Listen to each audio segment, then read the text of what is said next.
G'day guys, Morezy here. Welcome back to Morezy Plays Minecraft, episode number 71. And hopefully you guys enjoyed the last episode where we worked on the fishing hut and the sorting system. It turned out pretty good, so I'm pretty happy with that. I noticed looking back at my video, I missed this fence there, so I thought I'd just put that in. But this episode, guys, I'm looking at getting our iron farm cracking, so there's a few things that we're going to need to do, so I've made a bit of a list and we'll go through them now. Okay guys, so building this iron farm, there's a lot of steps I need to carry out before we can get there. First, I need carrots. A lot of carrots. Next, I have to build a villager breeder and stock it up from the nearby village. Using all the carrots I collected, I have to breed a whole lot more villagers in the villager breeder. I'll have to grow and cut down a bunch of trees to make heaps of doors. I'll need to find and hunt endermen and get an endermite to spawn and rename it. And that is just the beginning. So we better get started.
Okay guys, there we go.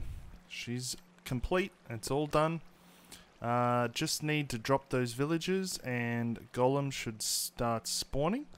So first thing I need to do here is I need to put in the carpet. So let's do that very carefully so that we don't break anything. There we go. Right, carpet. Okay, cool. So I was checking NBT Explorer, which is what I used to make sure I didn't make any mistakes, and I think we're all good. So let's hit that one. Carpet, and we need more glass. Break this. Are we ready? Awesome, and I think that's it.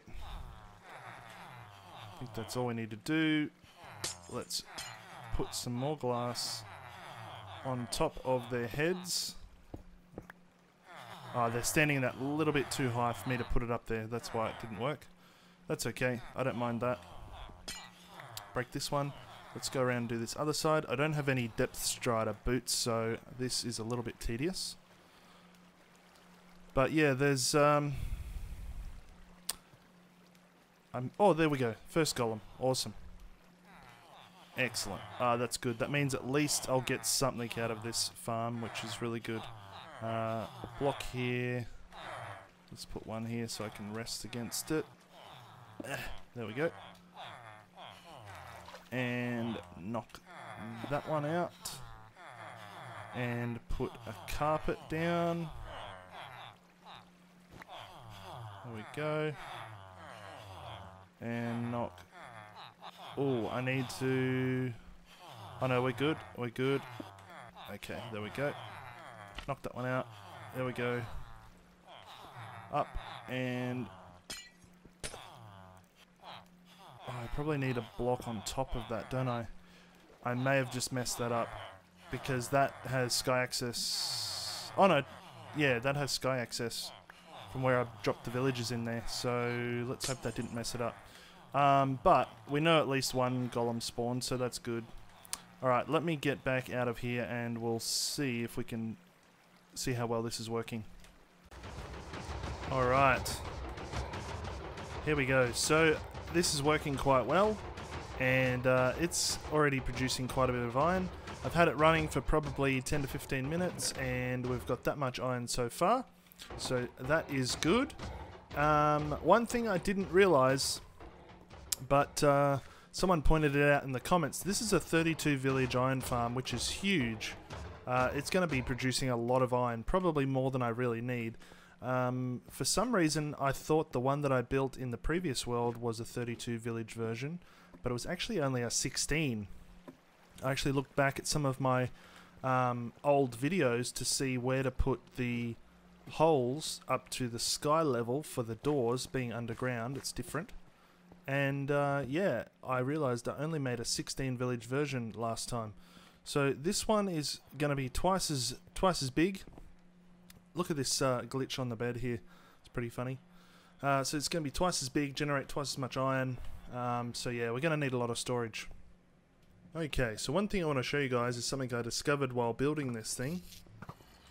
As you can see, we've done the snowmen shooting at the endermite trick to keep the portal loaded, which keeps all the villagers processing the village doors properly. Stops them all merging together. Now the big problem is, this generates a lot of lag. And if you have a look here at the milliseconds per tick, it's up quite high. Previously, before I started this, it was about at 15 to 16 milliseconds per tick. And now it's closer to mid-20s, low 30s. And every now and then it will actually jump to 40 and higher. And I've actually had it before up to 100, which is pretty high. Other thing I noticed here is the memory allocation, and you can see here that the memory goes up and up and up. It gets to about 39% of memory and then goes back down to 4. Now I think this is probably to do with a bug that I found on the bug tracker by Il Mango, and it talks about entities going through the portal. And if we go through here, I'm hoping it can show you what's going on. So let's go through the portal. We'll come out to the other side. And this is where all the snowballs have been going into. Did you see? You see all that? The snowballs are just flying around everywhere. Now they're like stuck, and now they're reset. And if we check my milliseconds per tick now, it seems to have stabilized a little bit. So down to about 15, 16, which is what I was at before. The memory seems to still be, it looks like some kind of a memory leak or something. It's not going up quite as high. It's getting up to what, 15? 15%? 16? Yeah. And then going back down. So there's still something going on here. And I wonder whether maybe if I kill one of those snowmen, if that will actually help. So I'm going to try that right now. Okay, so I killed the second snowman, and it's been quite some time now. I haven't seen a huge difference in the performance. It's still pretty average, and you can still see there's a memory leak going on up there. I don't know if that's normal or not. But yeah, milliseconds per tick still pretty high. But at the very least, what I thought is by killing one of those snowmen, the effects are going to be reduced, because if it is something to do with the snowballs going through the nether, then having one less snowman is going to reduce the number of snowballs going through by half. So that in itself will probably be okay. Hopefully they fix this issue soon, because what that will mean is if I spend too long a time out of the nether, I might end up with quite a bit of lag. And I guess I can tell, you can always tell by looking at the sun and seeing if it's skipping backwards. And if it's skipping backwards, you know something's not good. This one seems to be moving okay, so I'll just keep my eye on it and see how it goes. So one other thing, I was growing those carrots manually over at the village over there, and it was taking forever, and I knew that it wasn't going to be good enough, so I decided I had to find a skeleton spawner. And it just so happens there's a skeleton spawner in top of this hill, and I'll just show you. I basically did my design for the mob grinder that uses the water elevator sort of thing, and that seemed to work pretty well. And I put in one of Ilmango's micro farms that he had on his channel. And I'll see if I can put in a link in the description to go check that out. But yeah, I got a skeleton spawner, and we've just got it set up so that they land on magma blocks, and I was just AFKing here for a while to get enough bones to make a bone meal so that I could grow all the carrots. So here's all my bones and bone meal, and yeah, they just fall into here. And I was just AFKing here, letting them die, and go from there. Here is the micro farm. I don't have the hoe on me, but you could see in the video it was working pretty well. So thank you to Mango for that one. So yeah, I just thought I'd show you that too. And it's really funny how close this is to all the other spawners. So you might remember I've got the zombie spawner inside the mausoleum there in the graveyard. And I've also got one directly under the hill where the iron farm is going to go. Where it is actually, and I might end up needing to break that one. I hope not, but I might need to break it to make room for some things I'm going to build there. So here we are where the skeleton spawner is, and there is the zombie spawner, and there's another one under that pillar just there, around there in the ground somewhere. So yeah, pretty interesting that there's so many so close. Unfortunately, they're not close enough to activate them all at once, but that's alright. Okay, so next thing I want to look at is how we're going to organize all the storage for all this iron that we're going to have, because there's going to be a lot of iron. Okay, so I'm pretty sure that now that it's all done, I can actually fill this in, and it doesn't have to have sky access anymore. This is the central shaft, so that should be okay. Wow, there's like 4 of those guys in there at the moment. So that'll be good. What I can't do is I can't fill in this one. This has to have sky access the whole time. So what I'm thinking I'll do is actually build this up so it's a bit more visible. I'll probably fill it with glass on the top, and then I just have to be really careful not to accidentally build over the top of it while I'm building all of the things up here. So what I was going to do is, firstly I'll fill in this middle piece here, and I think I'm just going to use a unique block here so that I can tell if I hit it when I do other things, and then I'll fill that up with grass or dirt on top. This over here is probably where I'm going to have the storage, so we're going to have to go down lower to get all the storage in here, and then we'll be building that sort of like monastery / cathedral type thing up here, I think. So I reckon that'll be pretty cool. And over on this one, again, we can't fill this in at all. So I think I'm going to use some blocks here again to make it a little bit more visible, and then fill it up with glass so I don't accidentally build over the top of it. And that way it gives me a bit of an idea of where this is as well in relation to the building that I want to make, because you've got to have symmetry. So that's where that one is. This one is over here, so I'll fill that in as well. And then coming back to here, I should be able to see where both of those guys are. Yeah, so it's there, and that way I can center everything sort of right here somewhere. Okay, so fast forward just a little bit, and this is where the cathedral is going to start. And I've started making a bit of a dome. I think what we're going to do is do a dome with a little spire on top, and then we'll have 2 towers next to it that are quite tall as well and sharp. And then we're going to have like a long hallway, probably out to about here somewhere, with vaulted ceilings, and I think they call them flying buttresses on the side. That's like an architectural thing. But yeah, this is where it's going to go, and if we go down, we can see sort of the scale of it. Now, I'm still working out color palettes, but what I think is, because it's meant to be sort of about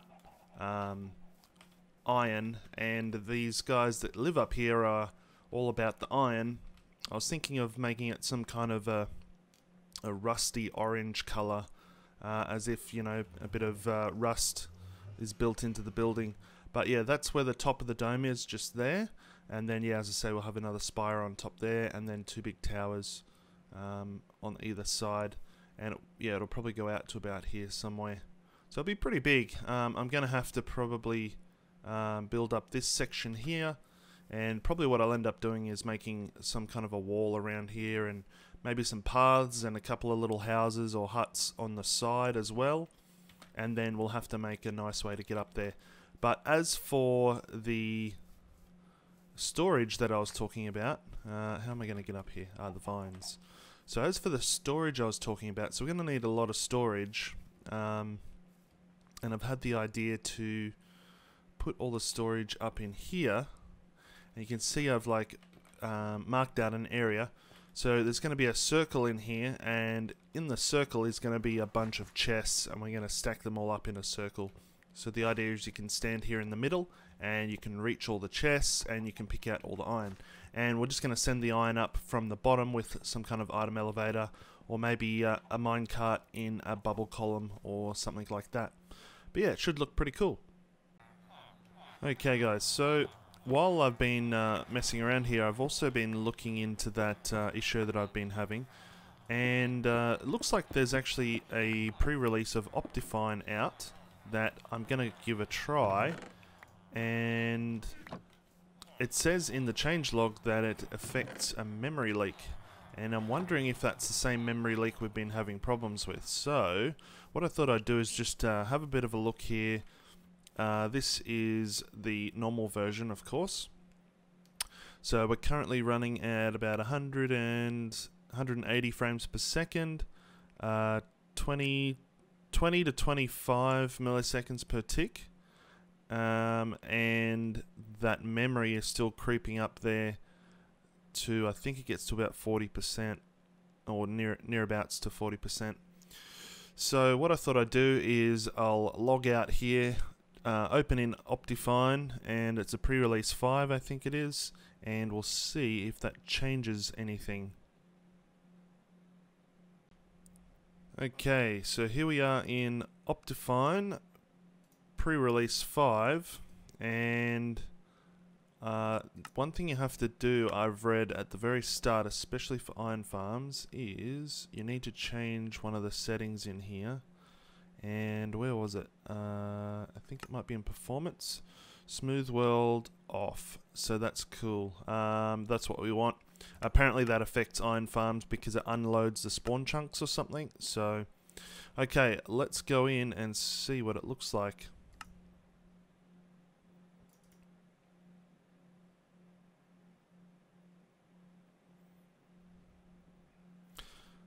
Okay, here we are inside of Optifine.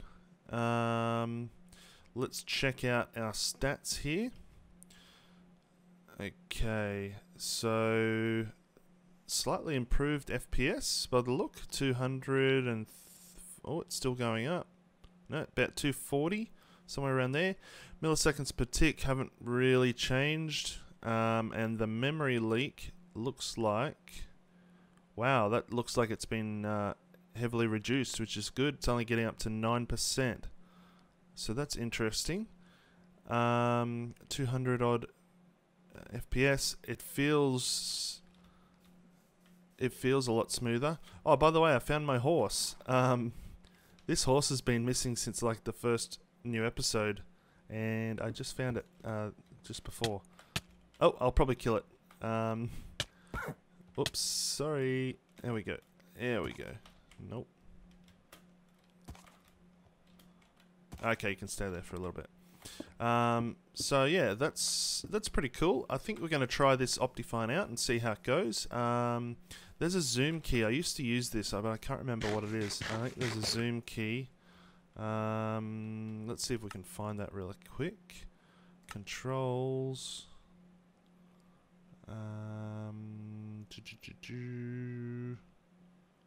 Zoom C. Okay, let's have a look at that. Ah, cool. Yeah, that's handy. And I think there's also like a thing where you can hold on to torches in the dark, and it will make light. Okay, one thing I wanted to try, look at my FPS now, 300 and something. Okay, awesome. One thing I wanted to try is that I've got 20 to 25 milliseconds per tick at the moment, and going up to 9% for the memory. If I go into the nether, this thing's been running for a while, and previously with the issue that I think it's got something to do with these snowballs, when you go into the nether they all sort of appear all at once, so I feel like the snowballs are not destroying when they go through, and that's what's causing some of the lag. So let's go through and see if this is changed.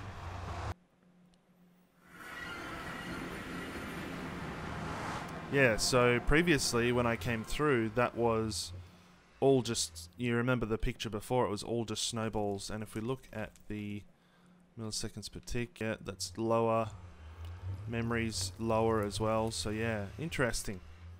Interesting. Okay, so another cool thing about Optifine is the connected glass. I think that's probably one of my favorite features of it, is that it joins the glass texture together, so you haven't got all of the edges on it, and that's going to be useful because I think I'm going to use a lot of glass in those shafts that go all the way down. I also found the dynamic lighting, so it's called dynamic lighting, and you can see this all lights up as we go down, and that's because I'm holding a torch. If I get rid of it, there we go. So that's your dynamic lighting, and I believe it also works with flaming arrows. I haven't tested this yet. Yeah, look at that. That's pretty cool. Pretty cool. It's kind of borderline, I guess, but I think the torches isn't really a problem, because I mean you're not gonna go around and not place down any torches. That's just silly. You'd have to place torches. So I think for finding a way around it's pretty cool. But yeah, anyway guys, I think that's going to do us for this episode. Sorry it was a little bit technical. There was a little bit of bug searching in there as well. But I think we're all good now and we should be able to get on with it. So pretty happy with that. Iron farm's working well. Lots of iron already.